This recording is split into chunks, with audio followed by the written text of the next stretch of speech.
Thank you.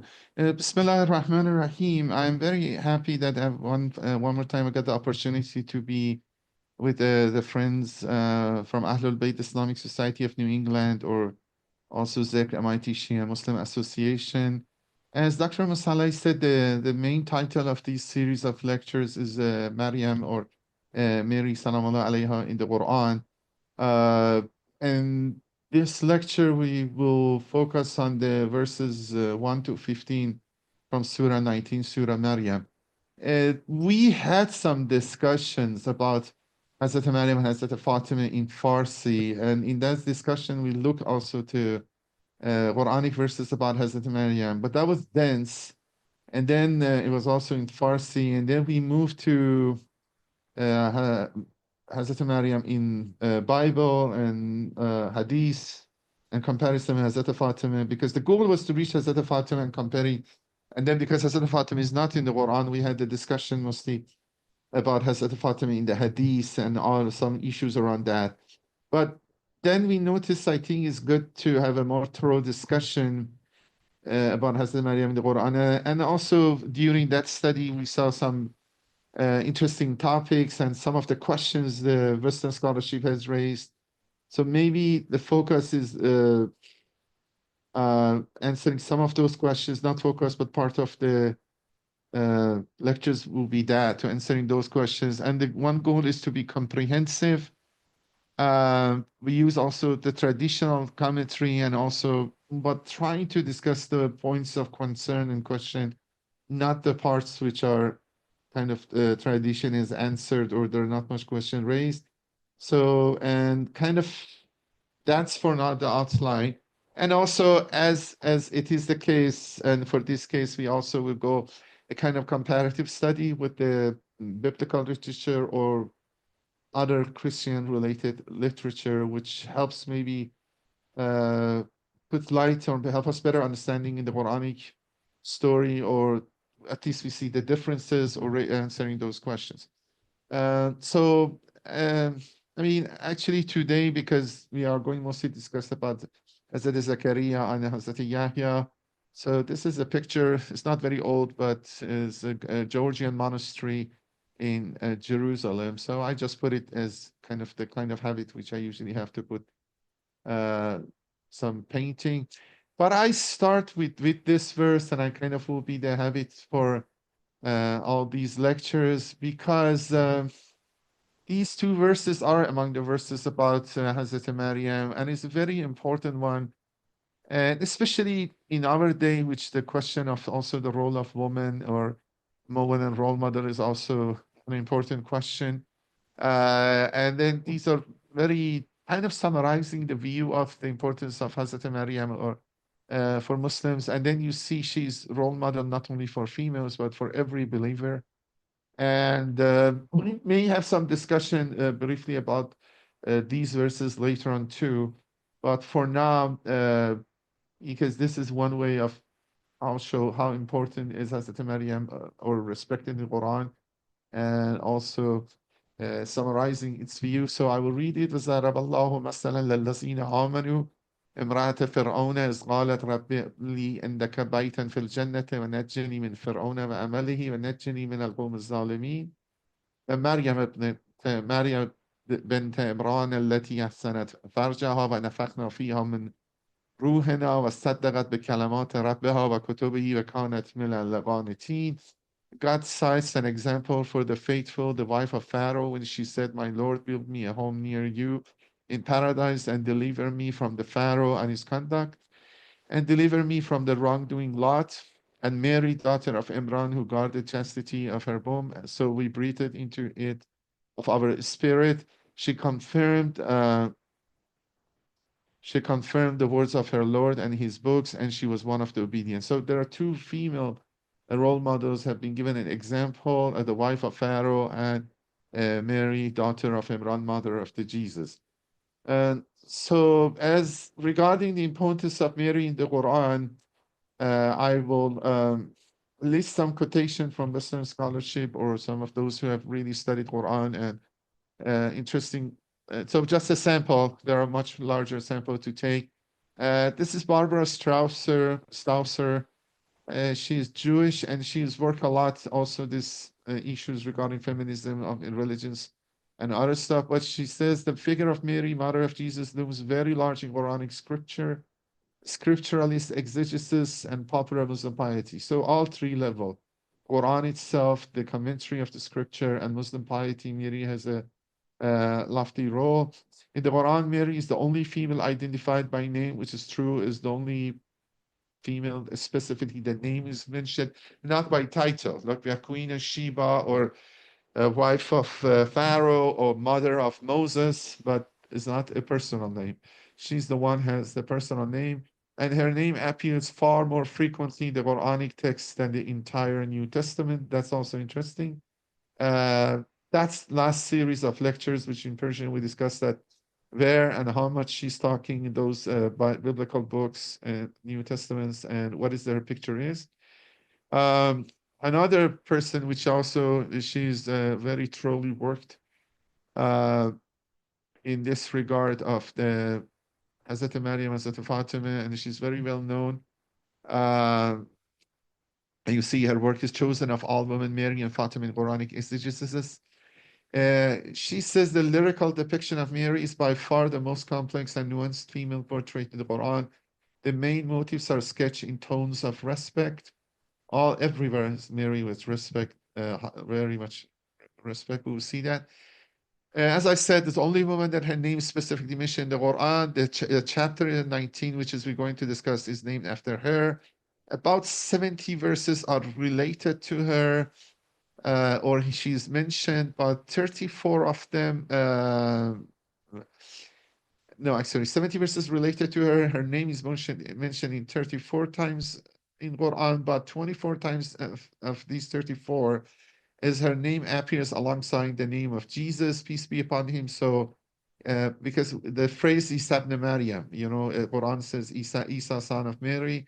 So in that sense, but this is not so accidental. Quran is very insisting to mention the name of Mary, is somehow respect for Mary, but also emphasizing the humanity of Jesus.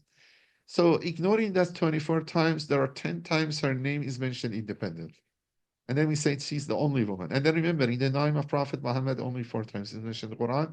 I mean, how much that is important, not okay, but still is not important, is because not many people are mentioned in the Quran. I have a personal belief, especially regarding the people which are morally high. Quran, if mention them or referring to them, they must be very good.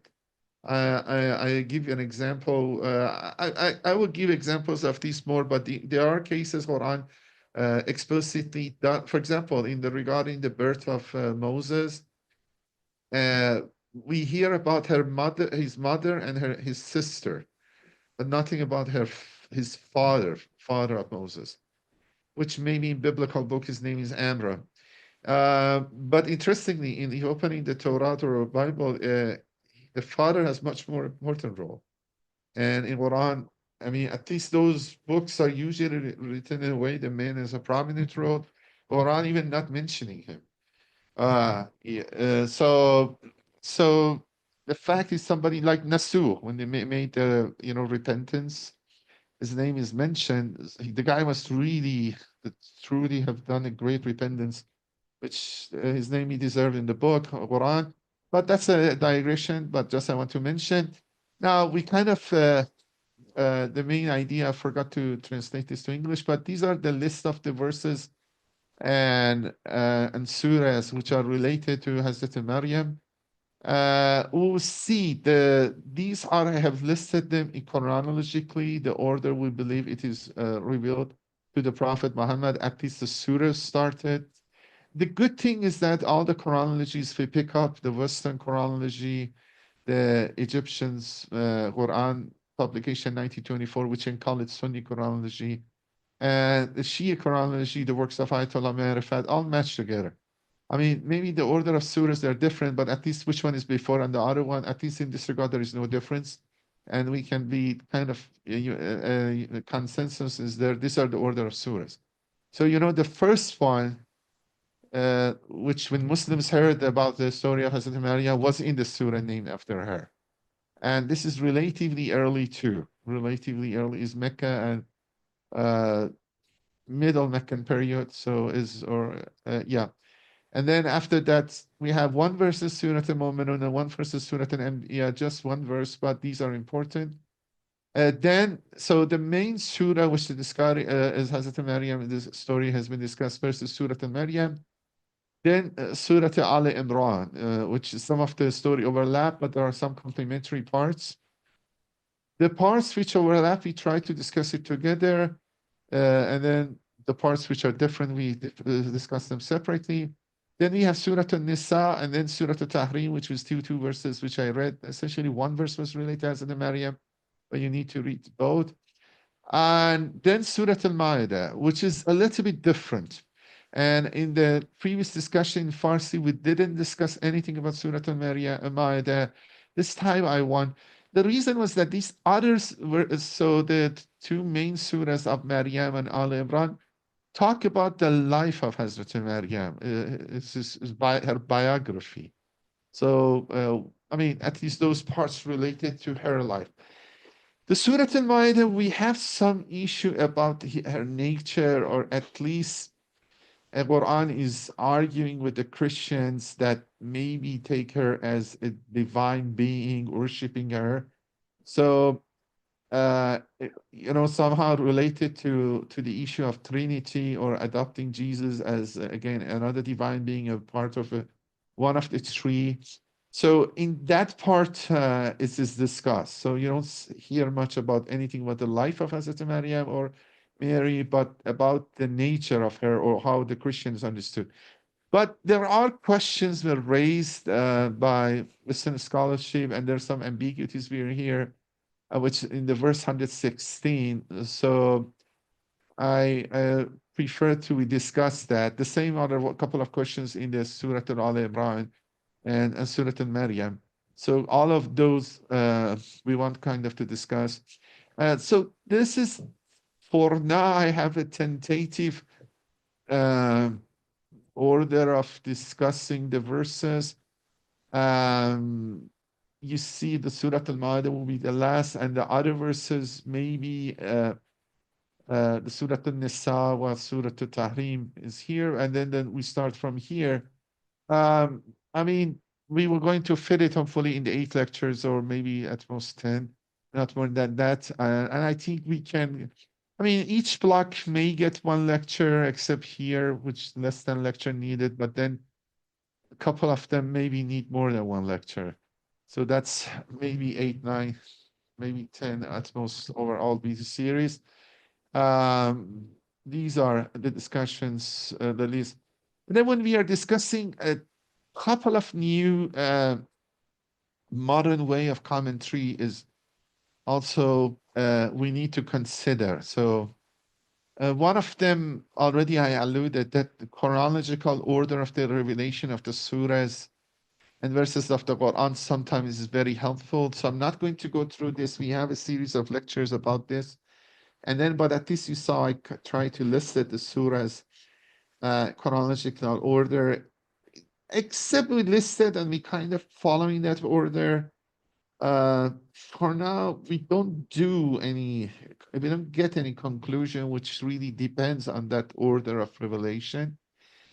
Then a very other important trend in modern commentary of the Quran is to consider surahs as one coherent unit of meaning, which has a main theme, or sometimes people call that theme axis, some people call pole, some kind of trend. That is a topic, is main topic in it is discussed. And then sometimes this is not very clear. Sometimes we don't see the relationship between the verses in a surah. Again, we have a lecture series about this structure of the Quran that actually need to be extended. Really, what we only covered the early parts of it. So this is important because we saw, except this story of Hazrat Yusuf, which is all of it is in one chapter, Surah 12. That these stories of different personalities are spread in Quran, as you see for Hazrat Maryam, at least there are two main parts, you know, Surah Maryam 19 and Surah Al Imran 3, family of Imran 3. So sometimes repetitions are there, sometimes it's spread. So the question is that why it is the case, why not all of it is in one place? Because what is Quran is doing, for Moses, you have many times different places, or Adam and Eve and Satan and his creation, 7 places. The reason is that the part of the story of related the prophet or Adam coming to a specific surah is the part which matches or related to the main theme of the surah. So it's given an example. Okay, if I'm talking about Qiyamah, it is here. If I'm talking power of God, it's here. If I'm talking about the story of prophets, this is the example. So that's, you see, when the story of Moses is repeated, every time in each surah, every time the aspect or the dimension of that story, which is more relevant to the main theme of that surah, is discussed.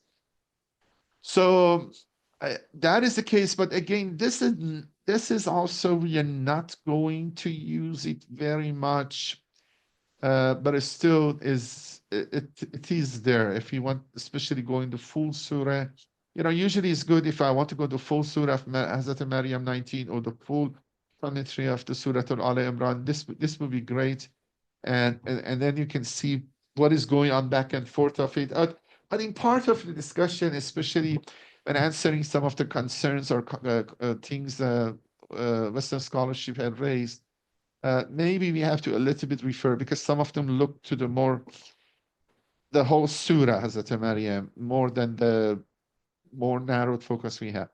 But the one which is important, and we are going to use it, and from this lecture and next lecture, you're going to use it, is the intertextuality between Quran and other scriptures, especially Christian or Jewish scripture, Bible and Apocrypha. You know, Quran, it is in dialogue. It is in dialogue. It is dialogue with the believers first, within the mushrikeen or polytheists or idolaters, but also the Christian and Jews. So it's a kind of dialogue with them. It's sometimes referred to the scriptures or mentioning them, sometimes directly addressing them. And then so when it is referring directly or indirectly or alluding to their scriptures or narrating a story which is, I mean, a personality which exists in those scriptures as a Jewish prophet or Jesus or Mary, somehow an intertextuality, some connection between Quran and those scripture is produced. There is a bridge. And in this part, we argue, my argument is this is very worth it, and we should look to those scriptures and see what how a narration of Quran is related or how much is different with those narrations. And all of these may help us to understand Quran better, okay? Quran better. Because, look, first, sometimes Quran is concise, just referring, alluding to it. So, to understanding what is going on, what is the detail is, sometimes is better to see that scripture. Sometimes, you know, it's correcting it, sometimes explaining it, sometimes it doesn't discuss anything. You know, there is some details over there. As I said, the father of Moses, Quran doesn't consider it important to mention it, but you know, we go the same story of birth of Moses and the fact the mother is scared and put it in a box and put it in on the river is common Torah, but is there the father has much prominent role in Quran, essentially is no role. So why it is the case or what we can conclude from it, these are important. Look, because I don't want to take the whole introduction, but as I said it before, Quran does a few things, at least the relationship with the Bible and other scriptures. We can put it under the headline of few general concepts. I know there is sensitivities about going to the Bible. People ask why we should go to the Bible because of the excessiveness of the early Muslims, those converts from Judaism to Christianity to Islam. And some early Muslims, they accepted many of the things which were circulating among the Jewish and Christian circles. And that's so-called Israelite, Israeliyat. And those things really, that didn't fit the Quran, didn't match the Quran, muddy the waters. So some of them were nonsense, some of them were kind of folklore, ordinary people beliefs. So they were not true, assigning or ascribing some wrong things to the Prophet. So it raised sensitivities among Muslim scholars. It was more prevalent among Sunnis, but then in Umayyad time and after that, but then by the people which prominent among Sunni commentators, not as much Shia, but still have have influenced the Shia hadiths, especially in the domain of Qisas al-Anbiya, the stories of the Prophet.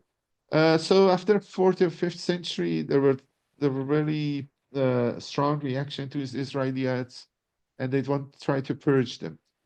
But I think there are, if you do it carefully, there are things to gain, and then that's what we are going to do. We are going to do. So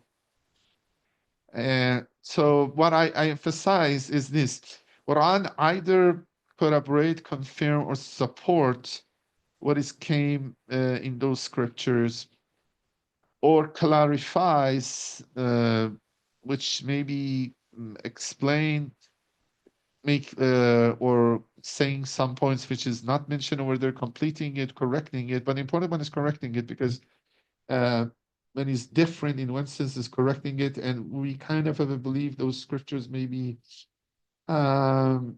tahrif, they don't, the integrity is not fully accepted. They may change or misunderstood, either letters of words are changed or misunderstood, misinterpreted.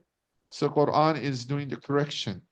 But still, comparison helps us to know what really Quran was referring to know and what is the context is. And then in all of these, we have to consider Quran has the upper hand, is dominant, is guardian over. That's the Muhammad is. So Quran either tasdiq or ta'id or explain, takmil, tasheeh, but all of it we have to assume is Muhammad. And as what these phrases are used are really Quranic terminologies. So just to know, Quran have this view. For example, it says, إن هذا القرآن يقص على بني إسرائيل أكثر الذي هم فيه يختلفون. So the Quran recounts for the children of Israel most of what they differ about. Or يا أهل الكتاب قد جاءكم رسولنا يبين لكم كثيرا مما كنتم تخفون من الكتاب.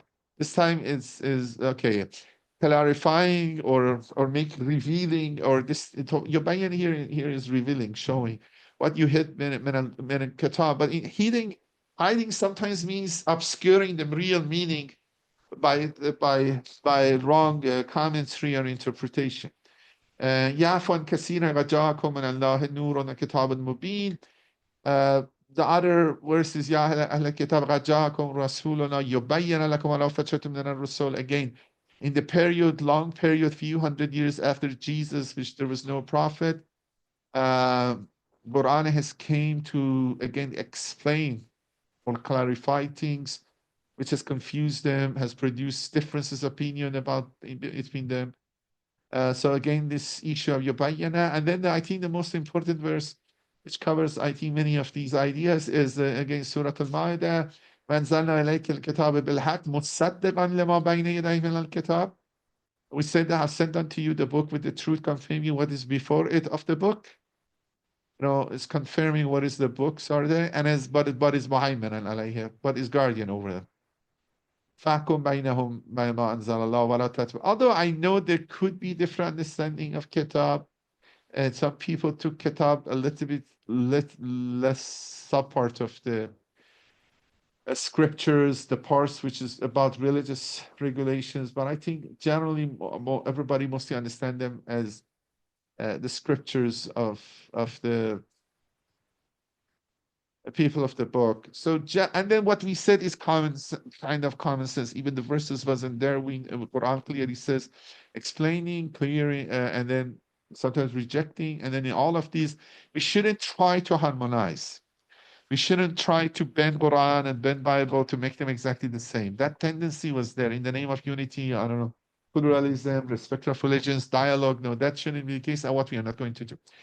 Now, kind of, we are, after this long introduction, which goes for the whole series, we are going to start the main topic today. One of the things is that in Quran, the story of Mary is very much intertwined with her guardian and the husband of her aunt. And some people say he's maybe a paternal uncle. That could be, but I'm not 100%. If that's the case, two brother married to sister, possibly. You know, the father of Mary and his uncle Zachariah married his mother and his aunt. Which happens, used to be, you know, they I mean, this happened. You know, even sometimes they were already parents or cousins. So this is possible.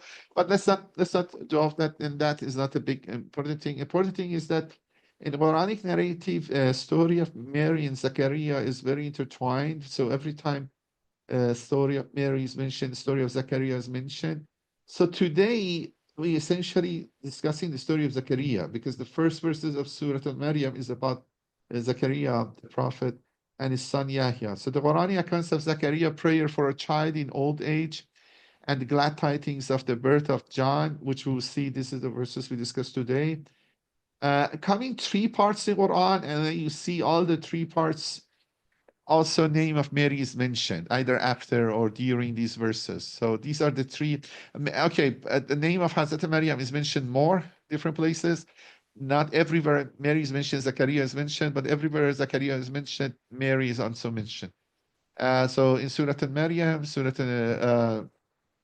Al-Anbiya, and Surah Al-Imran. In all instances, directly precede Quranic passages on Mary's sinless conception of the Prophet Jesus. So also, all these is related. You know, you see this one is Zechariah, then you have about Mary and the kind of conception of Jesus, again here and again here. So this intertwining is not, couldn't be accidental. So this is one part. In Surah Al-Imran, Zachariah's story is inserted between verses on Mary's birth and childhood, so a little bit different, but again is there, which we are going to discuss, and the angel's annunciation of the birth of Jesus. So before the story of Zachariah, we have the Mary's birth and childhood, and after that we have annunciation and birth of Jesus. And then we have some similarity of the words. We will see that the angel's words on the birth of John Zachariah birth of John to Zechariah are almost identical with those birth of Jesus to Mary. Those on the birth of Jesus to Mary, both Zechariah and Mary question the message. So you see, interestingly, not only the stories are connected in the sense the verses which talk about Zechariah is followed by the verses talking about Mary, but also there are linguistic connections or the phrases are similar. Some similar events happen. So these are either symbolic or real, or they're sometimes they react the same to the message of the angel of God and so on. So these have in mind, although you're familiar. So so we kind of discussing let me see how much time we have time. Um yeah, it will be usually long, I know, but we just really starting. So I prefer to I think it read it. was needed, Dr. Ghoddoussi, that introduction. I don't think, Thank you. I think it was needed. Thank you so much. You're welcome. Thank you. Thank you. So, so I prefer that we read it because it takes 2 minutes maybe to read it, and then I'm not sure I go every detail, but I'm more inclined to go the things which I think need more explanation than what translation gives. and or there are some discussion in tradition or some open questions. So we have Bismillah ar-Rahman ar-Rahim, and then we have this disjointed letter, Kaf, Ha, Ya, Ain, Sad. So this becomes the first verse, and then so I don't read the Arabic, let's read the English. This is an account of your Lord's mercy on his servant Zachariah. When he called out to his Lord with a secret cry, he said, my Lord, indeed my bones have become feeble and my head has turned white with age, yet never have I, my Lord, been disappointed in supplicating you. Indeed, I fear my kinsmen after me, and my wife is barren, so grant me from yourself an heir, and William, who may inherit from me and inherit from the house of Jacob, and make him, my Lord, pleasing to you. O Zachariah, indeed, we give you the good news of a son whose name is John. Never before have we made anyone his namesake. He said, my Lord, how shall I have a son? When my wife is barren, I'm already advanced in age. He said, so shall it be. Your Lord has said, it is simple for me. Certainly I created you before when you were nothing. He said, my Lord, appoint a sign for me. He said, your sign is that you will not speak to the people for 3 complete nights. So he emerged before his people from the temple and signaled to them that they should glorify God morning and evening. And then, so this is about the Zachariah, but then God, the Quran skips now to John, the Yahya, the son of Zachariah. Oh, John, so the child is born. Oh, John, we said, hold on the power to the book, or hold to the power, hold to the book strongly. Khuzal kitab biquwwatin, hold on with power to the book. Yes. And we gave him judgment while still a child. So that's interesting. Atainahu al-hukman sabiyya. Look, could be important for any discussion of imama for Shi. There are some things here for a Shi perspective that if there is a Quranic example that a child can have judgment, how an 8, 9 years old could be imam, like for 9th imam, we have this situation, or 10th imam, and a compassion and purity from us, and was God-fearing and good to his parents, and was not self-willed or disobedient. So God is listing his positive characters. Peace be to him and the day he was born. Peace be to him the day he was born and the day he dies and the day he's raised alive. So these 3 salam, which are the 3 important stages of life of anybody. So this is kind of in the Surah Al-Maryam is the story for Zachariah and Yahya. But as we said, there is a part in Surah Ali Imran. Although this verse, I'm not going to discuss it. I have to read it, the 37, to give the context. But although this one I don't want to discuss, this would be separately discussed because this is as many things in it. But it's giving the story. So we are relatively jumping ahead of ourselves. It is the time Hazrat Maryam is in the temple and Zachariah goes visited her. I mean, I could have skipped this even and start from the next verse, but okay, let's read it. Thereupon her Lord accepted her with a gracious acceptance and made her grow up in a worthy fashion. We are going too long discussing this. And he charged Zachariah in another lecture with her care. And so Zachariah is with her care of Hazrat Maryam. Whenever Zachariah visited her sanctuary, he would find provision with her. He said, oh Mary, where does this come for you? She said, it comes from Allah. Allah provides whoever wishes without any reckoning. And then after Zachariah sees this, then again, start to supplicate. And then this is related to what we just read in Surah Al-Maryam, because it kind of gives you the context that he got the idea to go prayer. Because we started the verse just we started when he called out to his Lord a secret cry.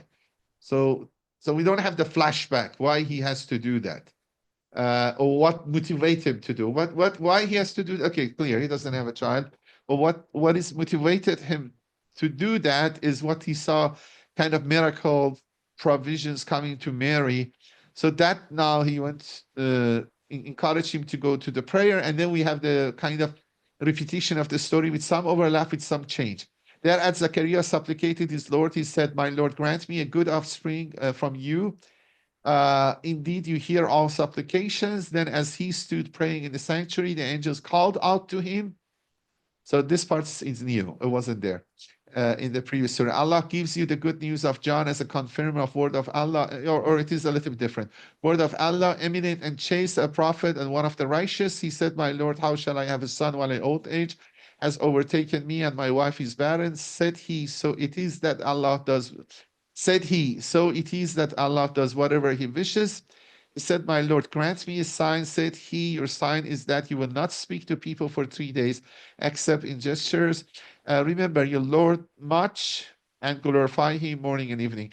In the other Surah Maryam, it asks people glorify Lord in morning and evening. There, if you read it, it says, he emerged before his people and the temple and signaled to them that they should glorify Allah morning and evening. They should, but here is he himself should.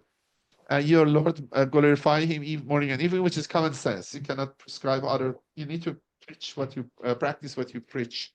And then, okay, so this is the verses. Let's go back and we can, I may go through the verses, but I maybe go future slides too. I've needed. Look, one of the things is about Kaf Haya Ain Sad.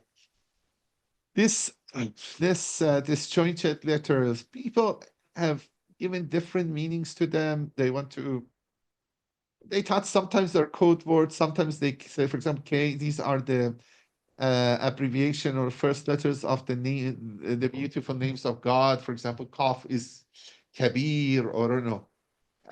These kind of things have come in hadiths, and then we have also Shi version, K refers to Karbala, and so on, because there's some affinity between the story of Imam Hussein and John the Baptist, Yahya. But these are really Zogi. I don't think they're very different. People use different names. And I don't think the hadiths are very reliable, so I'm not taking that line. But you know, underneath of this verse, you have this kind of things. But the point I want to mention, which I think is useful, is this. So, okay, look, maybe I say the theory and then show it to you. Okay, let me say it and then I show it to you. Sorry. Look, the point is this. We don't know exactly what these disjointed letters are, but gradually, the most, at least one thing for like correlation people have found is this. The surahs which have the same disjointed letters have much common themes, sometimes common wording and common structure. So it's a linkage happen. If you have Alif Surah with Alif Lam Mim or Alif Lam Mim Ra, there much overlap with them. Allama Tabatabai has a view that, for example, if this surah has Kaf Ya Ain Sad, and then we have another surah as Huruf al-Muqatta start with Sad, which is Surah to Sad, is like that, then there is some connection between this surah, that is Surah Hazrat Maryam, with that surah. Or if you find another surah have as huruf, so we have only 29 surahs with huruf al-Muqatta. So let me show it to you now. Yeah, these are huruf al-Muqatta as, but yeah, I mean, I put them in chronology, so it's not a big deal. But you know, you see, you have Sad here, you have Kaf Ha Ya Ain Sad, so there must be a commonality between this surah. And then if you find another letter, which maybe with this surah, you know, there are some ain over there, maybe there is some commonality. But let's go see the theory to the place which is more evident. For example, these 4 surahs which have Alif Lam Ra, they have must be a lot of commonality between them in subject or sometimes the wording. And then with Alif Lam Mim is overlap with Alif Lam Ra. So there are some similarities, some differences, but these Alif Lam Mims are much close together. And then you have another Alif Lam Ra here, and then maybe they have some closeness with Alif Lam Mim Sad. So in this sense, Alif Lam Mim Sad with Alif Lam Mim Sad overlap, Alif Lam Mim Sad with the Sad is overlap, and Sad with Kaf Ha Ya Ain Sad. This needs more work, but I think truly there is some clues in it, which or you see Alif Lam, yeah, your example Taha with Tasin Mim.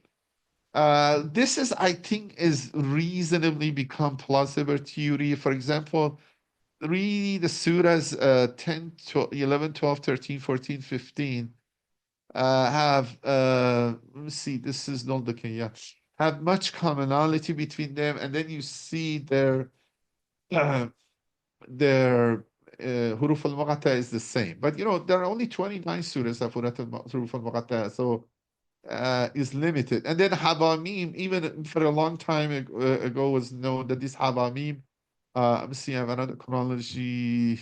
Yeah, this chronology I think is better. Yeah, actually, the Egyptian chronology looks better than Chronological. Actually, this is, I think, I ought to, yeah, it is vindication. Maybe Islamic hadiths were more matched. Look, they are much more, not only much more, they're much more closer together, or their revelation. So you have Hamim, Hamim, Ain Sa, Hamim, Hamim, Hamim. They are revealed in order. And then you have Aleph Lam Mims are sorted. Although, for example, the Western scholarship thinks some of these are Medina. So I'm saying this is a theory worth working on it.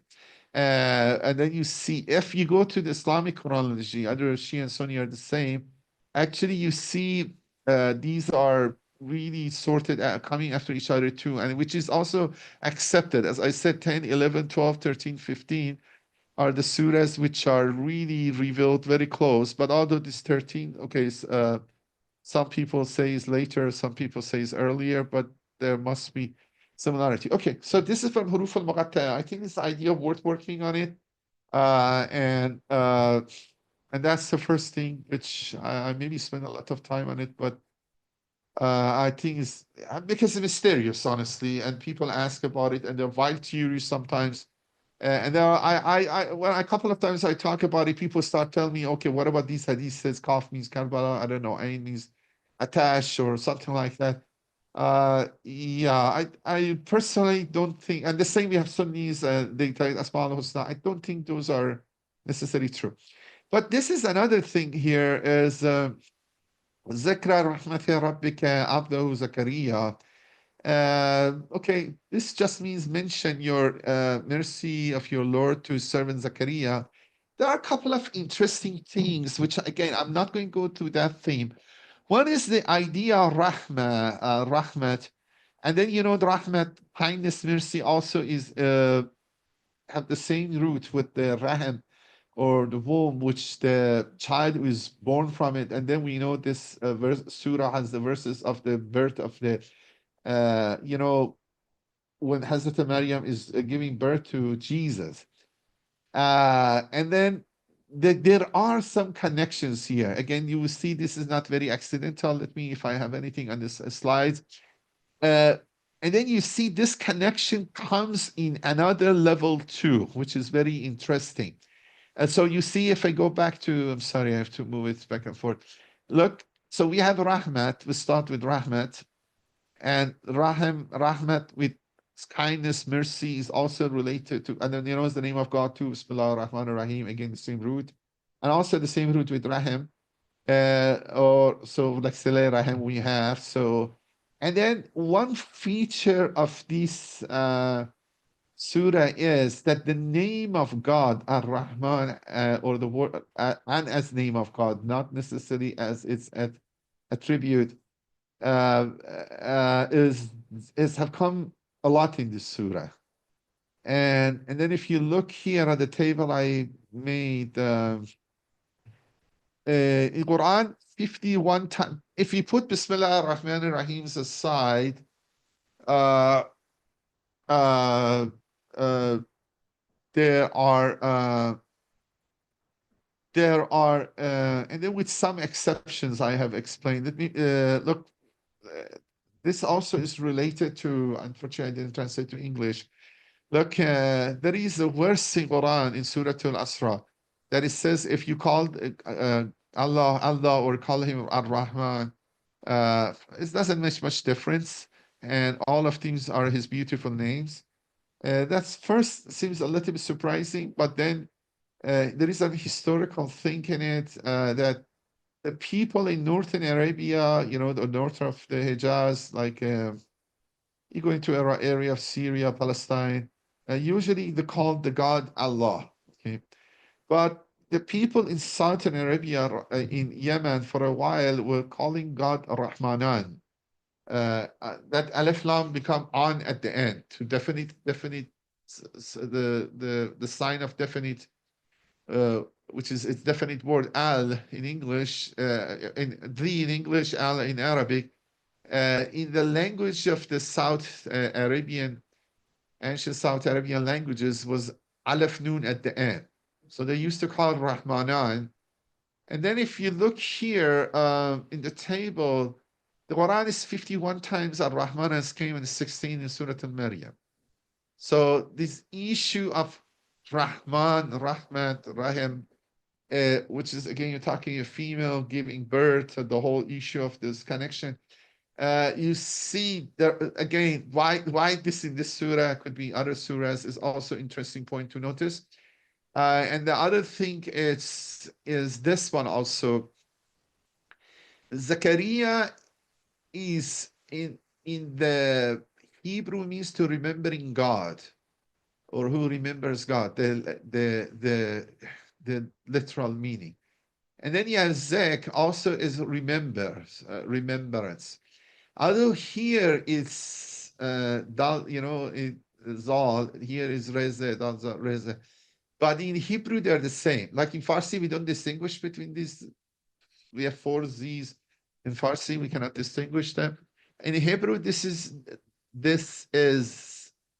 not dalzat, is reza. And then if a person in Hebrew hear this wording, kind of we see the playing with the word, you know, like Zek mentioning or remembering the mercy of God to his servant Zachariah, who remembers God. You know what I mean? So these are maybe some interesting points, but some of the clues, some verbal clues. Okay, but passing from here, let's go forward because I need to keep the time. Yeah, actually, we maybe not reach to some of them. Okay, look, the main part is that, okay, Zakar Rahmata Rabbika Abdu Zakaria is not a Rabbihu Nida Khafiya. Okay, I mean, he called his Lord in secret cry. There are discussions, why is Nida al-Khafiya, why is Nida Jaliya, why did he shout?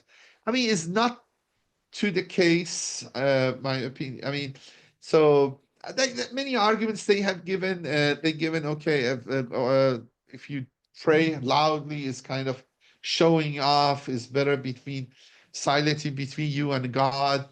And many of those reasons, but I think one other reason is that he may be in the holiest of the holiest. If we go to Surah Al-Imran, he's in the temple.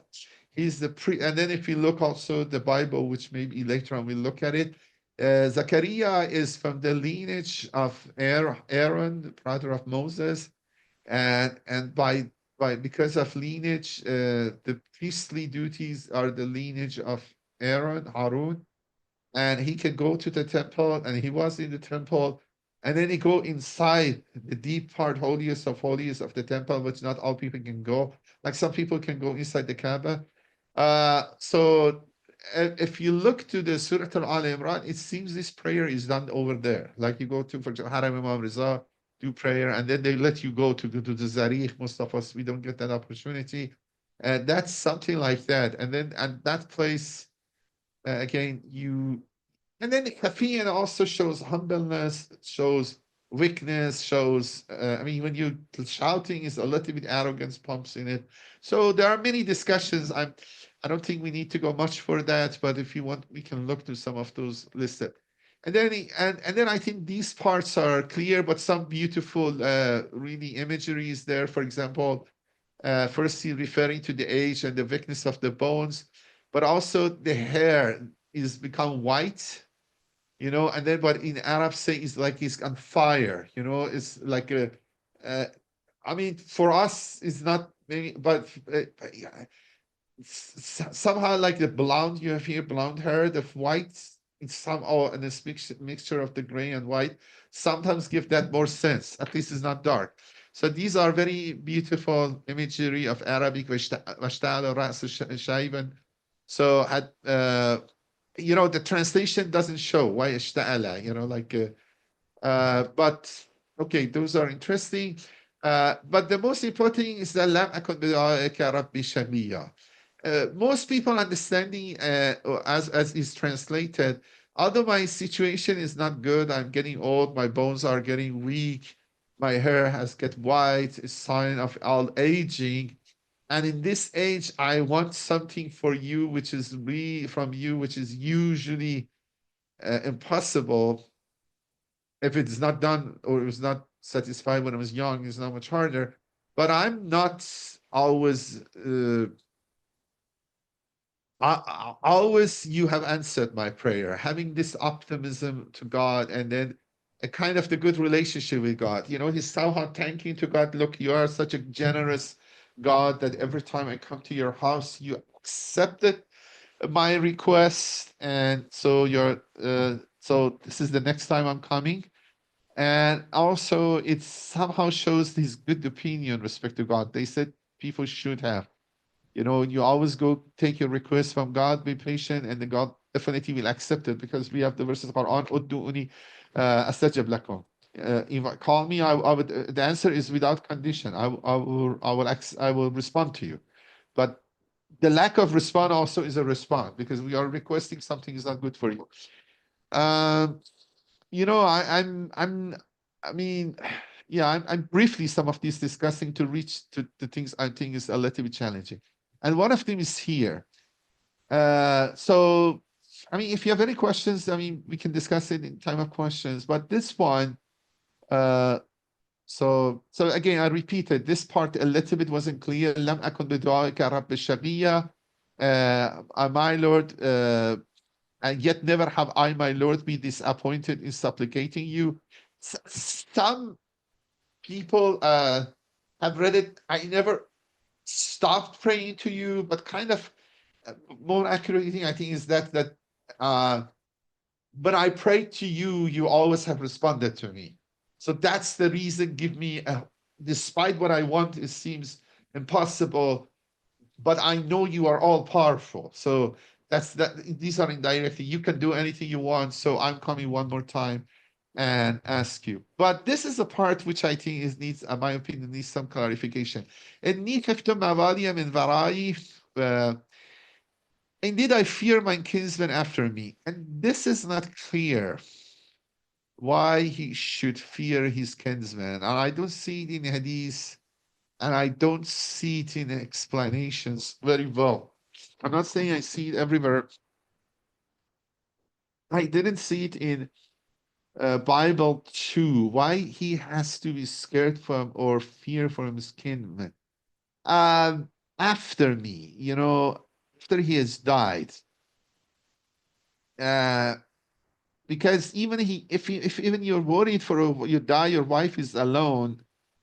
Usually the kinsmen take care of them, and then why? And what is typical kinsmen at least those age take care of it. So what is uh fear is there. So if you read it khiftu mawaliya, this is means fearing. But there is a reading, and I think is only Shi'i. And I'm thinking this is more accurate or more to the point. And this is among the hadiths. I looked at the hadiths in Al-Mizan. Okay, let me see. There is a chat question. Oh, oh no. Okay. I looked at Al-Mizan, the hadiths. I don't think they help us much, so I haven't gone through that except this one. And I want to go a little bit more on this. Look, Majmal Bayan, which is the Shia commentary, says, okay, this is says on the authority of Imam first explains what is Mawali is, because that's also a question. You know, what is this Mawali we are talking about? Who are they? Because I wasn't, yeah, in the Kifti Mawali. Okay, Mawali, I said, as the translation says, kinsman. But usually sought the man and then from the father side. So that's kind of lineage is taken. So the first hadith explained that that Imam Sadiq says, and surely I fear the Mawali. It is said they are paternal uncles and their son. So in that kind of patriarchal society, it is the uncles, their sons, the male relatives, close male relatives. And then the second hadith says Ali ibn Hussein and Muhammad ibn Ali and Bagher recited, the two Imams, recited the verse differently. Instead of inni khiftu, they read it inni khaffati al-mawali with a fatha, short vowel above the letter kha and a double and tashdid and a kasra and khaf and see inni. I will show it to you a kasra, short vowel I below that ta, meaning I am taken lightly by my mawali and the object of the mistreatment. This is not explicitly said, but it's misunderstood. And then the author's comment is a number of companions and successors used to recite it the same way. Okay, this is the issue of qira'at, and I want to because we are doing the screen, so let me okay,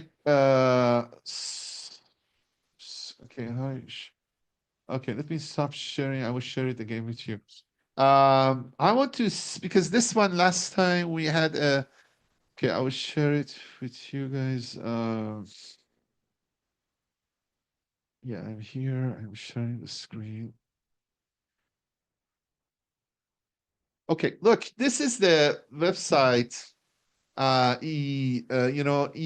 Qur'an is by the Harvard professor Shadi Hekmat Nasser. We had him two Ramazan ago for this issue of qira'at.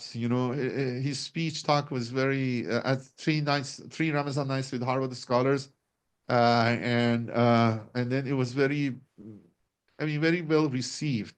And then look, if we go to Surah Maryam 19, and then we go to verse 4 or 5, this lists all the qira'at, different qira'ats.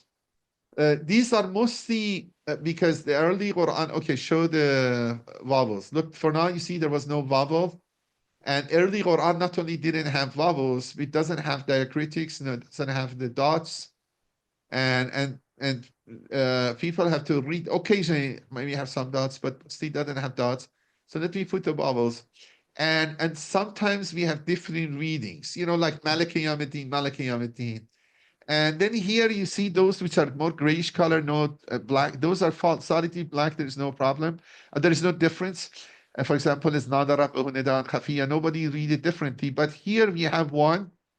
And as you can see, if I click on it, it gives me the different versions. So for here, Mavaliya or Mavali. So this is Shaz, but the other ones have read it Mawaliya, but the one I'm looking is this. Kheft. So if you look at the one, it is now in Quran, and most people read and translate. Anni khaftu mawaliya. I'm scared from these relatives.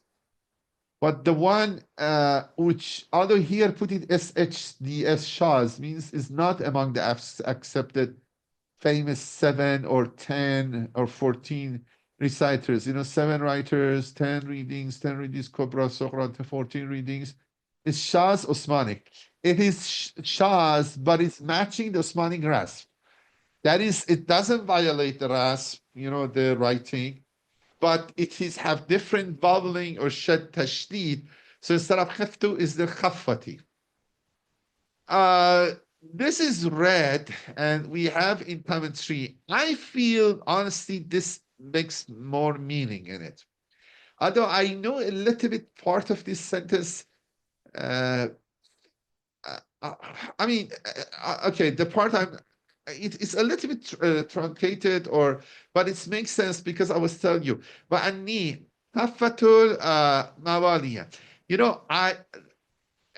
My relatives خفیف کردن در فارسی داریم. Take me lightly. Why? Because I don't have children. and especially in that society and the Jewish culture, bringing offspring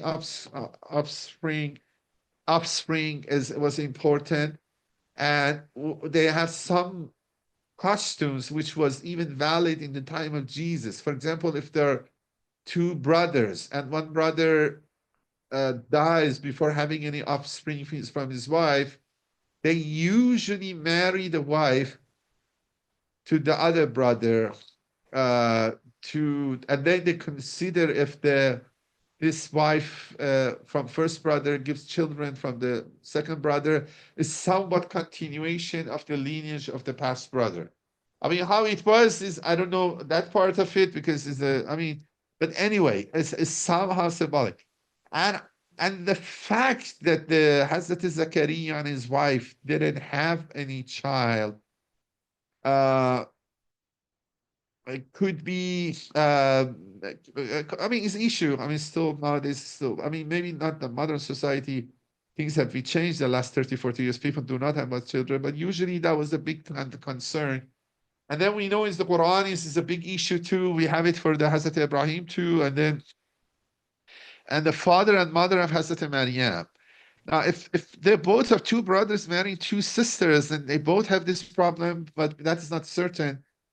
We know both of these families. Although Hazrat Maryam is directly clear, and then when we see next time from the Apocrypha is more clear that definitely Hazrat when the mother of Hazrat Maryam make a nazr, wow, that if I get pregnant, I dedicate my child to the temple. The reason she need to do the vow because they don't have any offspring, they didn't get pregnant, they didn't get any children.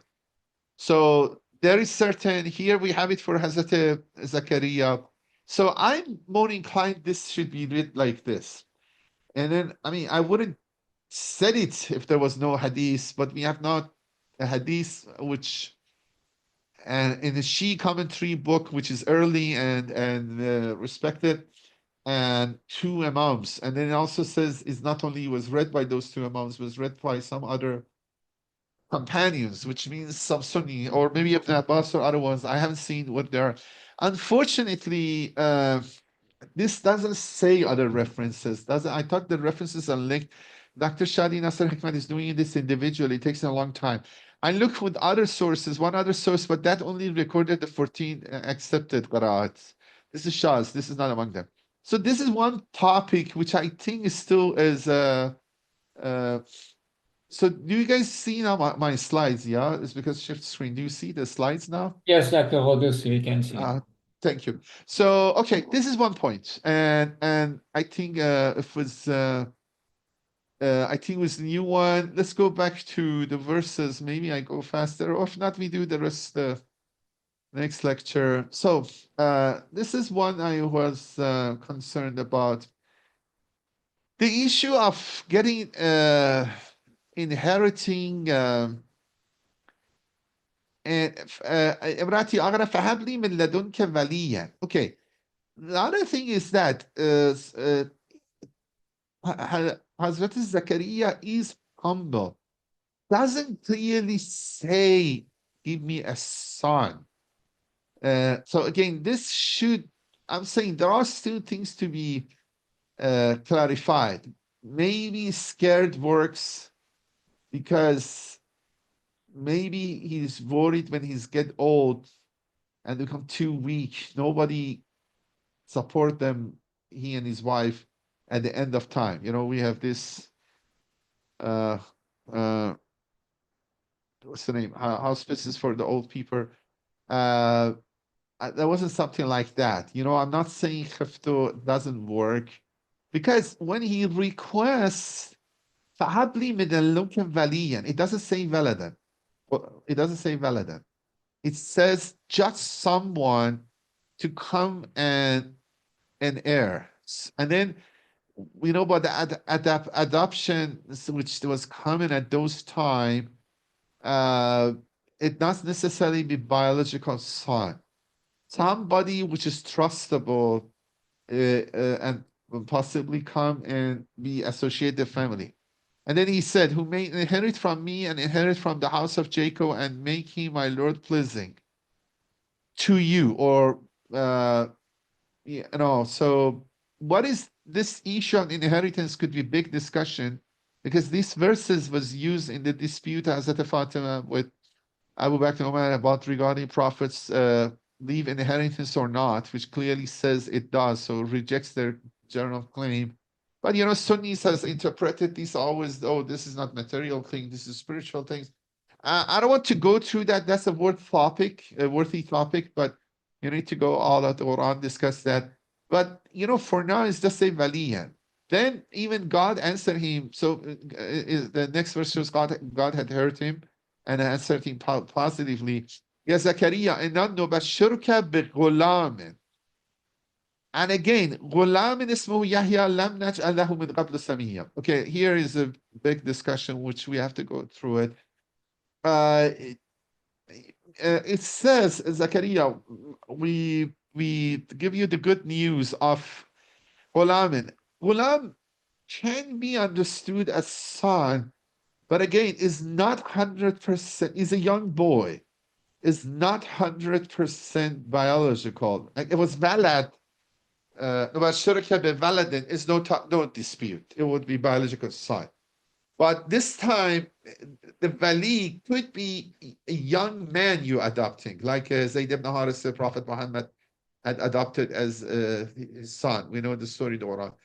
And then his name is Yahya, and then this very important thing which we have to discuss, that nobody was before had this kind of name, or we have not named anybody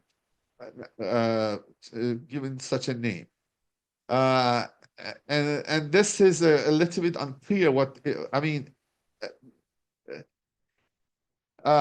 because some people says God has named the son. Look, for example, sometimes father chooses the name, sometimes the mother, sometimes the both. Here, some commentator says God has chosen the name Yahya for this son or this boy, and then first, this is a privilege. God chose your name. For example, you go to your great uncle or great grandfather. Okay, you please decide the name of my son. And then he said, for example, some Muhammad Hussein, something like that, Muhammad Ali. But the point is this. But maybe God never chose for anyone this name before. That's one commentator has understood. But mostly it means that nobody was named like this. And that's really, because if you read also English, really is this, whose name is John, never before have we made anyone his namesake. We never okay, I will come back to this, because this is, I think, one of the glitches, and then we have to see what we can clear. And then قال رب أنا يكون لي غلاما رب رزيا. Then he said, how I can have anyone a son, although, as I said, still Ghulam can be understood as son, but it could be adopted son, not necessarily a biological son. And I think some people by putting this distinction claim that the question Zachariah asked is reasonable. قال رب أنا يكون لي غلام. I mean, most people think this is a surprise question, not a real question. For example, I don't know the example. For example, a German national team beat Spain 9-0. And then you ask how German can beat 9-0. You're not asking about mechanism. You're surprised how this can be happened, So I think most readers, because remember, this is narration, this story. The Quran has as any good art of this is literary book narration skills. So this mostly is surprising. How I can have a son, especially, so he understood it as son, and because he emphasized kanat imraati agharan, my wife is advanced age, and also I'm old, and my wife is barren and I'm old. She was barren, so because she couldn't. And then this is also the idea that always they thought barrenness is from the female. Never thought the at least most of the time, the idea was that female is responsible. But you know, the barrenness could be both sides. But كانت امرأتي آخرة وقد بلغت من الكبر عتية. So I'm getting old. But some people said, no, I'm saying, I'm giving just science. No, maybe he wasn't sure what is the mechanism this son will come about. Is it by birth or adaptation, so on. I mean, I think some of these two are splitting, and I think reading it too close and losing the sense of story that this is really surprised that his prayer is accepted. He's excited, kind of he knows this is truth. When you tell me, for example, Germany beat Spain 9-0, I know it's truth, but I'm saying how on earth is possible. It's so unbelievable. I act, okay, I think haven't believed it. But then the answer of God is very straight. This is the power of God, that God is can do anything you want, anything he wants. And then God mentioned to him, I created you, I created all the universe, and created the first human beings when there was nothing in there, where you were nothing. So I can create out of nothing. Let alone now, okay, there are many things created. I can create your child from your wife and you, even your old age. And then he asked, we read this maybe, but I go fast. And he asked, okay, God, please show me a sign. And the sign was that he couldn't talk. Somehow it must be he was not able to talk. I mean, some he stopped him to talk, and then so he could only communicate by showing signs, and then he come out, tell his people, okay, let's do the showing them, okay, recommending them to do the prayers. And okay, now I want to answer those questions which raised. And then here, I think if we go to the Bible, maybe help us. So we use that intertextuality and at least one side of it, and then maybe we have to do more. First, I think it's good to look what is the narration is in the New Testament. Okay, you know, just briefly, the Bible has two parts, Old Testament, New Testament. Old Testament is Jewish books, New Testament, Christian books. What we are looking is the one of the four Gospels, Gospel of Luke. The intertextuality of the Quran, the narration of the birth of John the Baptist in the Quran, in Surah Al-Rahman, Surah Maryam, is very close to Luke, more than anyone else. A little bit you find something in Matthew, but no other place. And then to know where these books are, you know, I don't have too much time, but the death or crucifixion of Jesus or his rise to heaven is happened when he was about 30 years old, so somewhere between 30 to 33 Common Era. And then we have this book of Luke, Gospel of Luke is written about 90 to 100, the one we have. This is the Western scholarship accept. So between 60 to 70 years after the death of Jesus, it is written. This will be more important next lecture for us. And then, look, this is a brief story about John the Baptist. And there are some features which is interestingly different from the Quran, but somewhat so common overlapping. In the time of Herod, the king of Judea, a priest was named Zachariah who belonged to the priestly division of Abijah. Abijah is one of the sons of Aaron. So those priestly priestly duty was divided between descendants of Aaron. I forgot, I think there were 14 groups or something like that. And they rotate, like military rotations, you know, something like that, shifts. And then every 2 weeks belongs one of these divisions. So 2 weeks totally, they were in the temple doing it. Like Khuddam in Haram, these guys were doing the religious duty. His wife was Elizabeth, which also was a descendant of Aaron. Look, for the Zachariah says he was he was doing priestly duty, and from Abijah, we know so a descendant of Aaron. And then we know his wife Elizabeth also says it was descendant of Aaron, both of them. Both of them were righteous in the sight of God, observing all the Lord's commands and decrees blamelessly, but they were childless. So you see all matches for now with the Quran, because Elizabeth was not able to conceive. Here also Bible blames it or assumes Elizabeth was the one to conceive, which is Quranic verse, at least from the mouth of Zachariah, because Zachariah says, my wife is barren, and I'm old, my wife is barren. We don't know. Okay, this is a possibility if he has child from another lady. But Abraham was like that, because then we have Hajar and Ismail. So Abraham could conceive a child, but it wasn't Sarah which couldn't. But here we don't know. But okay, it seems they don't have any child, because if he had a child, he wouldn't be worried. At least my understanding is Zachariah does have no child at all from no woman. So, but anyway, this is a discussion, but generally ancient times it was understood that is the woman is responsible for it. They were both very old. One Zachariah division was Zachariah's division, as I said, was on duty, and I said, look, the Quran doesn't say he's in duty, but this Surah Al-Maryam, on Surah Al-Ali Imran, you can conclude indirectly, but this clearly says he's at that night, he was on duty, and especially after saw things from Mary, Zachariah went to holiest of the holies, went inside there and prayed. So that's he prayed khafiyatan. You don't go shout inside Kaaba. You know, it's very holy place. You behave, and then maybe other priests are around, walking around. As we can see, only when Zachariah division was on duty, he was serving as a priest before God. He was chosen by lot, according to custom of the priesthood, to go in the temple of the Lord and burn incense. So it wasn't that every time he can go. He get a lot that go a good perfume to burn, a good smelling perfume over there. And when the time for the burning incense came, all the assembled worshippers were praying outside. So he got lucky. All of those who were worshiping were outside. He was alone.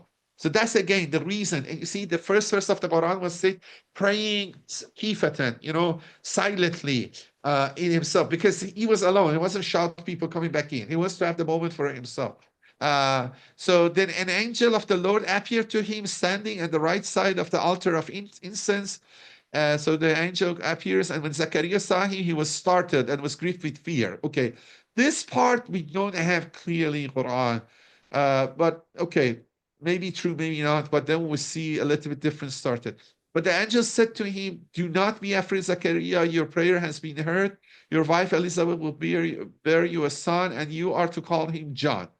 Okay, here they say that you are to call him John. Okay, so the name is chosen by God, but they tell him you call it John. He will be a joy and delight to you, and many will rejoice because of his birth, for he will be great in sight of the Lord. Is never to take wine or other fermented drink. He will be filled with the Holy Spirit even before he is born. Okay. That verse of Quran says we give him hukman, maybe is related to this, the judgment, the ability. You have Holy Spirit in you before even born, and you don't do this fermented drink. That's interesting too. So you don't do any alcohol, stuff like that.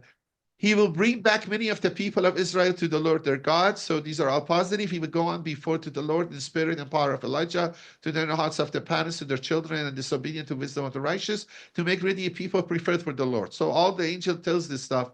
But look, then Zechariah asked the angel, how can I be sure of this? Okay, the wording is a little bit different, but it's a little bit, maybe he could ask the question or say it better, but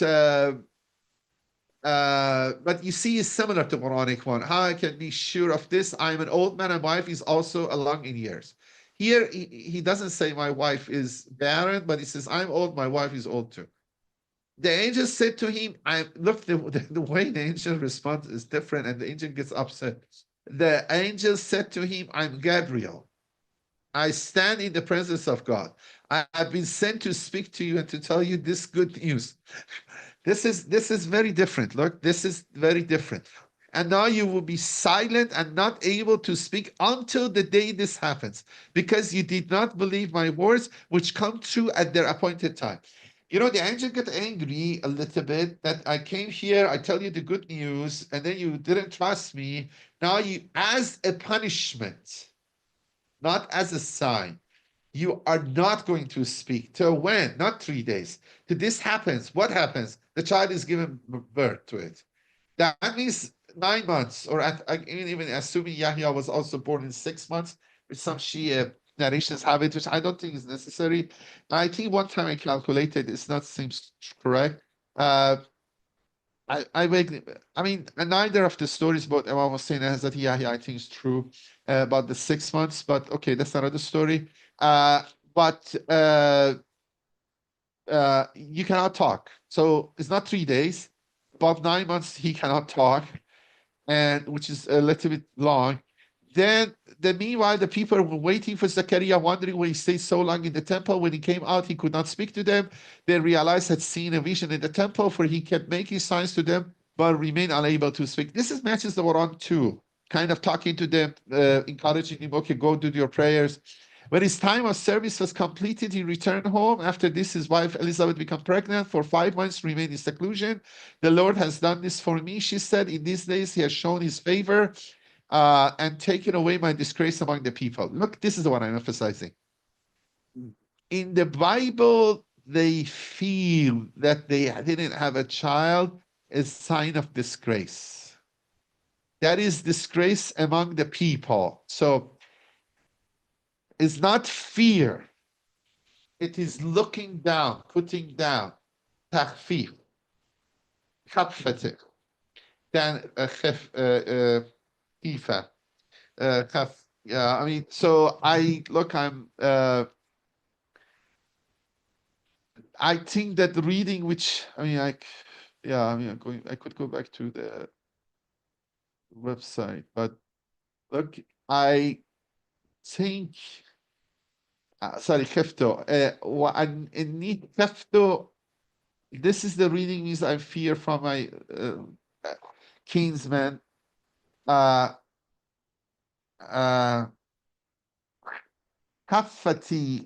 they kafati, that they put me takfif.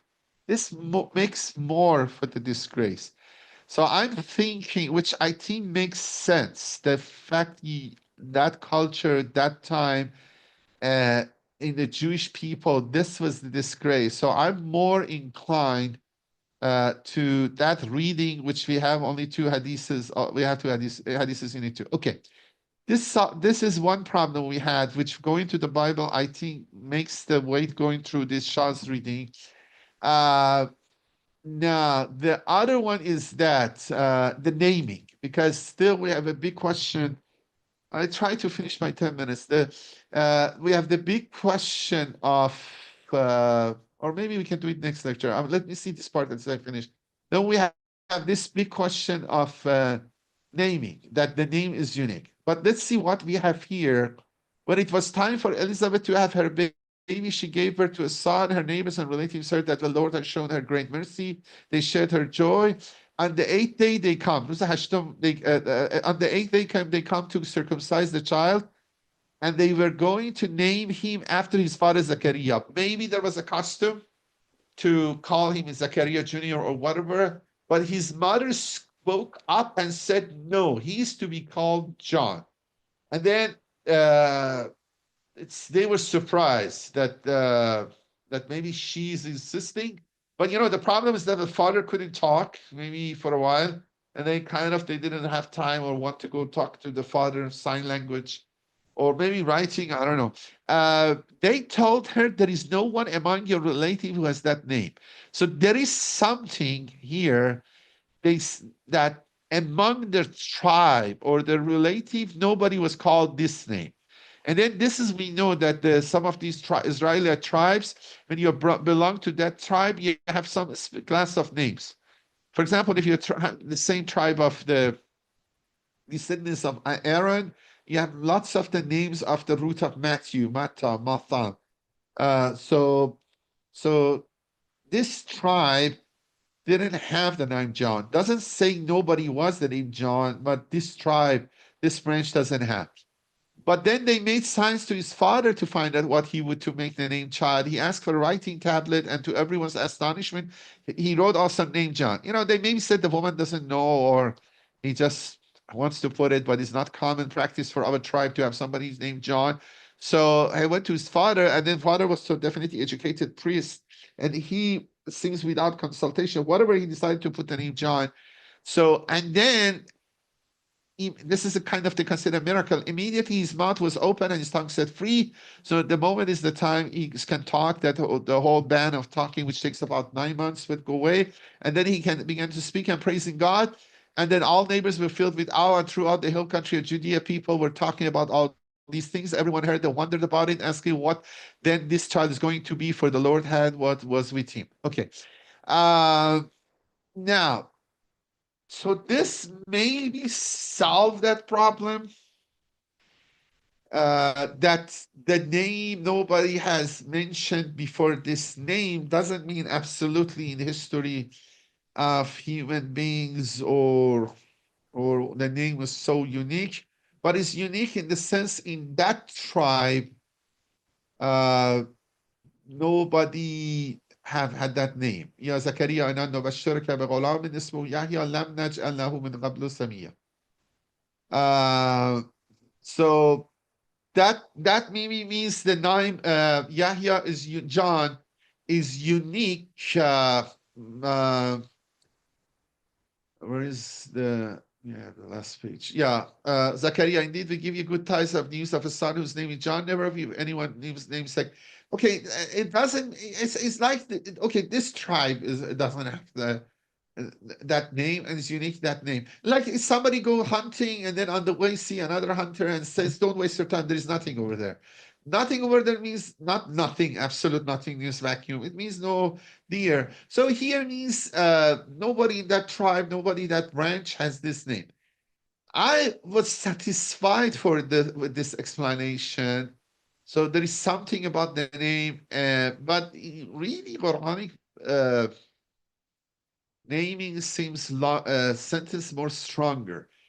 And okay, let's say this. I will say it in 10 minutes, and we will stop by that one, and then we continue maybe from this verse next lecture from 12, which is short. It doesn't take much. 12, 13, 14, 15 from next, and then we go to the main story. Okay, this may be the solution, but if you look to, okay, let me again stop sharing, and then I will share it with you. If you go to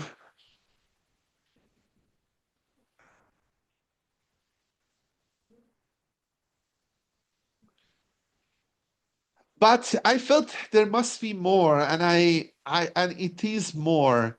And this Islamic awareness site is very good. And what they propose, I agree with it. And not and we have used them before too. And then because the point was this, if we get Yahya equivalent to John, which if you look in it, John means the Yuhanna. John in Arabic is Yuhanna, or even we call the Gospel of John Gospel of Yuhanna. And then although it's similar, but it's not Yahya. So I mean, the point is this. Maybe let me say it from the conclusion, because the conclusion has summarized the story better, and then I'll go up back to some of the narrations. But if you want to read the detail, you need to read the whole page here. Look, what was the conclusion? Yeah. Abraham Geiger was the founder of modern Islamic studies. He was Jewish. He wrote a book with a very controversial name, What Muhammad Did Borrow from Judaism. Although he wants to be fair, but nowadays the book is published Islam and Judaism. They softened the name. He's about 1830s, about 200 years ago. But Geiger and Christian missionaries have pointed to difficulty arising at this verse 1917, where the birth of Yahya is announced. According to their understanding, the name Yahya is the Arabic equivalent for the name John.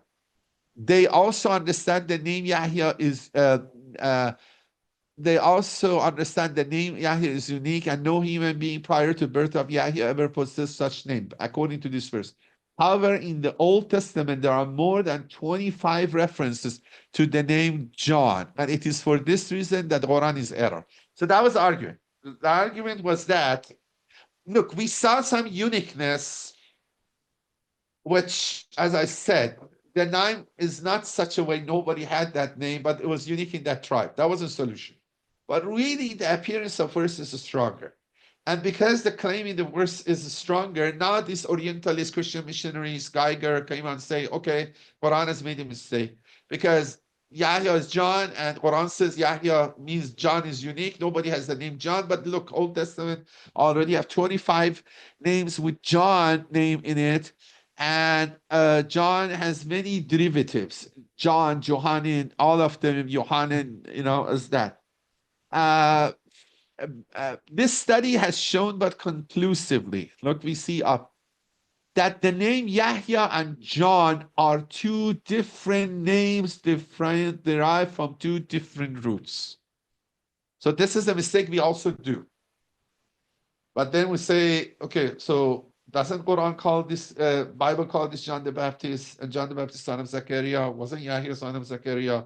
So why Yahya is not John?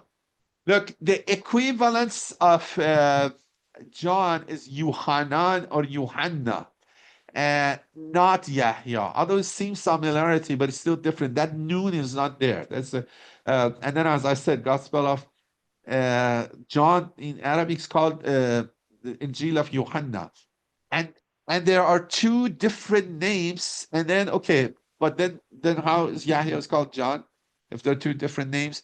Geiger and the missionaries have failed to investigate the origins of the two names and have wrongly concluded Quran is error. Okay, if you go through this, you have to go to the Aramaic and the roots. Look, nowadays this Sabaean and Mandeans, which Quran also mentioned them, they are considered themselves a follower of Yahya. And then one of the feature in the ritual is the ta'meed, or washing with the water. And still some of them exist in Iraq, some of them exist in Khuzestan, Iran, maybe some still in Palestine. And they consider themselves follower of the Prophet Yahya. And then we know even the Bible, one of this feature of his worship was this baptism. Jesus was baptized by him, and that's the moment is a prophethood was started. Now, there are arguments. Look, I want you to just see that what are these? I know these are a little bit small, but I hope you can see. Look, John, the Hebrew is Johanan, Arabic is Yahya. And they call it Yahya, but this is a mistake. This is a mistake. Christian missionary said Greek is Ionis. But if you're careful, as I said, I want to give now the arguments, the conclusion. We said the arguments. The fact is the Arabic equivalent of John of the New Testament is Yuhanna, not Yahya. That's the starting point. So although you see why is very here, but these news are clear. There's very two different names. And similarly, the Arabic equivalent of John of the Hebrew Bible is Yuhannan, not Yahya. So look, in Aramaic, the equivalent of John is Yuhanna. In Hebrew, the equivalent of John is Yuhannan, or somehow maybe even Hannan. Okay, let's see if I can stop here if you want and discuss this again beginning of next lecture if you feel it's too long. And no, I mean, do you think we can finish it in 5 to 10 minutes? Yes. I think let's wrap it up, then we can start. Yes, please. Let's continue then. So look, so we were saying that one of the mistakes, and even many of us do, when we put Yahya and John equal, and we think they're equal, but really Yahya is Arabic, okay, but it's Arabic, but it's different root. And John, which is the English, the equivalent in Arabic, or which is similar to Aramaic, is Yuhanna, and in Hebrew is Yuhanna. There are two different names. One, do not need to be expert in Semitic language to verify this. A simple Arabic of Bible also show that. I wanted to go through that. But look, the roots are different. The roots of let's see the meaning of these names. The names Yahya and John, John, which is again, I repeat, Yuhanna, Yuhanna are entirely different names. Okay, see, I have to say, okay, Yahya is derived from al-haya, means life, which is the opposite of death. Hay, hay. Yahya has the, yeah, it's here. In the name Yahya Arabic, is the name Yahya Arabic or foreign? In Arabic, the present form Yahya is the third person of the root, Arabic root hayya. The Arabic root hayya, which would be written with an lean aleph or upright aleph, is both the present and past form, has two meanings. One is al-haya, means life, opposite to death. Lan ansa laka haza and sani ama hayat. You know, okay, I won't forget this favor of yours as long as I live. So this root is shown in the example.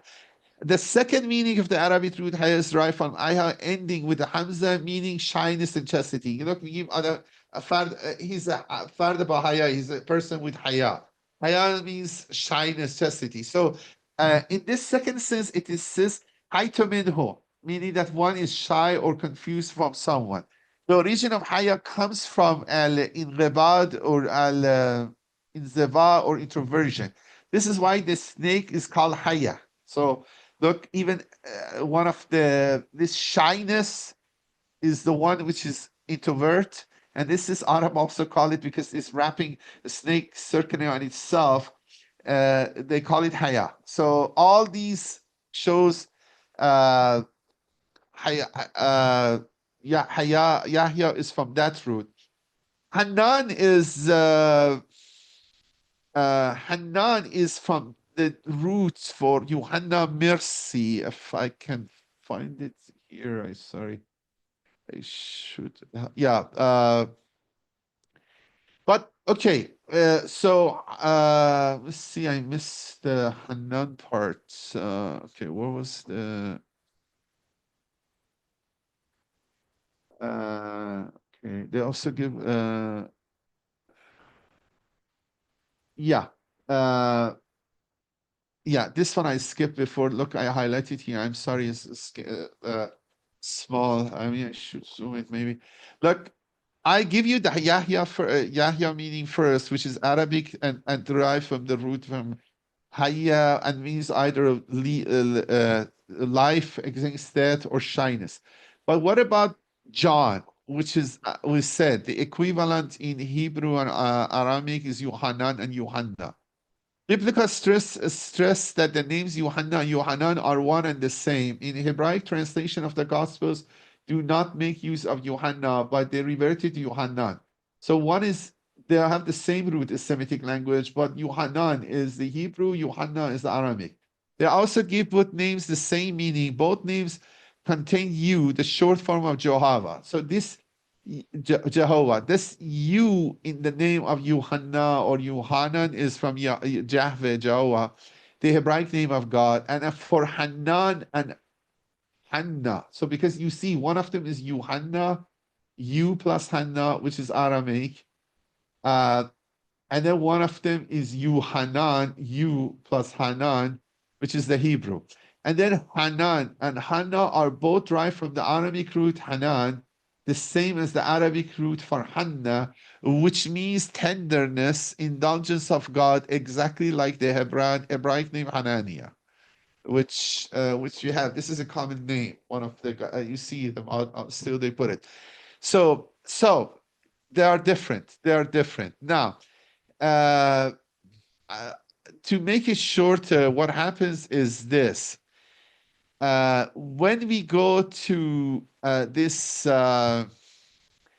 Mandians and the one which are followers of Hazrat Yahya, they use twofold names for themselves. And let's see, I'm sorry. Okay. They called, and then we'll see how this worked. These guys called their teacher John the Baptist. These Mandeans called their teacher John the Baptist Yahya Yuhanna. Okay. So now look, the two names are here. This Yahya is like Yahya. That Yuhanna is like John. So the full name of the Hazrat Yahya is Yahya Yuhanna. The Old Testament or the New Testament have taken Yuhanna, which is related to John, and the Arabic Quran use Yahya, which is Yahya. But it's like two names. Like some guy is called Muhammad Reza. Some places they call him Muhammad, sometimes call it Reza, but the full name is Muhammad Reza. And then you're talking with the same person, but it actually happens here because you go to English schools, they usually pick the first name. So I'll call Muhammad. Then maybe the friend call him Reza. But his full name is Muhammad Reza. And then it's not that Reza equal Muhammad. The translation, if you go that way, is wrong.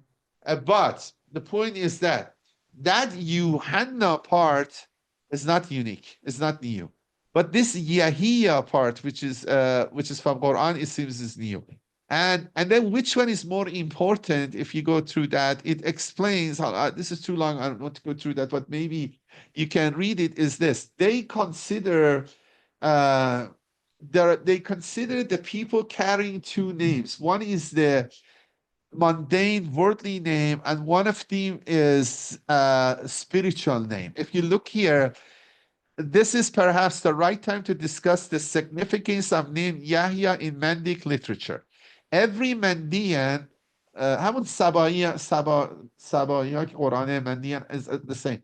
Every Mandian has two names, his Malausha or Zodiacal name and his Lagab or the worldly name. This is explained for them. And the difference between Malausha and Lagabs are this. The latter is usually a Muhammadan name. This is modern times because the Mandians are living among Muslims. So the latter is usually Muhammadan name and is used for the lay purposes. The former, Maulausha, is his real name, spiritual name, and is used for all religious magic occasions. So when we look to the Hazrat Yahya name, Yahya, Yuhanna, Yahya is his spiritual name. Yuhanna is his name for daily activities.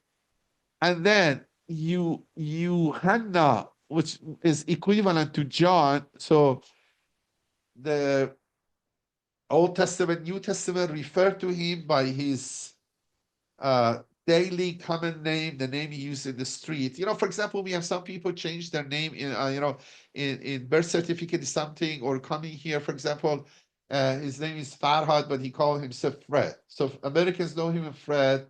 Iranians maybe know him as Farhad, but the Fred and Farhad are not equal, despite they sound very similar.